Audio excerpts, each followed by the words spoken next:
Section 4, mutation in Na+ transporters that increases the Na+ concentration in the extracellular fluid to 300 mm. On the dendrites, receptor proteins open and decrease resistance for Na+, allowing Na+ to enter the cell and depolarize the membrane. This inward Na+ current is even stronger now due to the higher extracellular Na+, 300 mm, increasing the electrochemical driving force for Na+. The membrane becomes more positive, creating a receptor potential that flows to the axon, changing the membrane potential from -70 to the threshold at -55. This can be seen in the small change. We'll go back to this. In the positive direction to threshold at about -55 MV. At -55 MV, voltage-gated channels are triggered.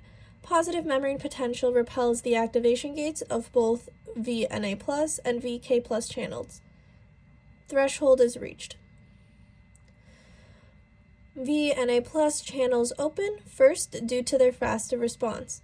The decreased resistance allows for even more Na+ to enter the cell rapidly because of the 300 mm extracellular Na+.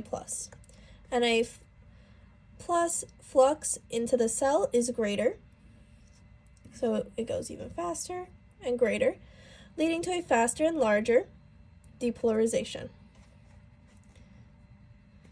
This can be seen on the graph as being even steeper and larger, so above 40 plus MV, about here.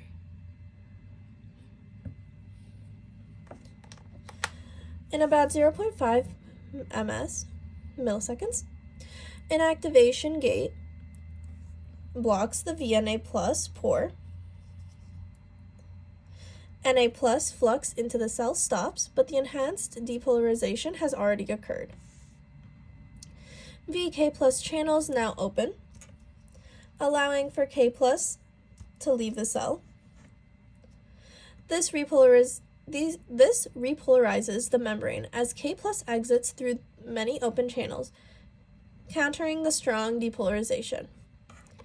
So this can be seen even if our peak is all the way up here.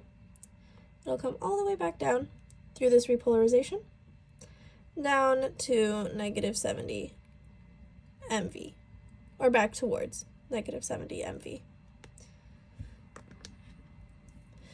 As the membrane returns to resting potential, activation gates return to the closed position. VNA+ resets quickly, and VKA closes more slowly. This is predicted to have a small overshoot of 91 MV during hyperpolarization. With voltage-gated channels closed, leak channels dominate. Na+ still moves inward, faster than normal due to the 300 mm Na outside, but resting conditions are preserved because of the resting membrane potential, and K+ levels are assumed to be unchanged. This is because the leak channels of Na+ and K+ pump are still functioning, just altered, and preserve the ion balance of the resting membrane potential, which answers why doesn't the membrane potential change even though the Na+ gradient is steeper.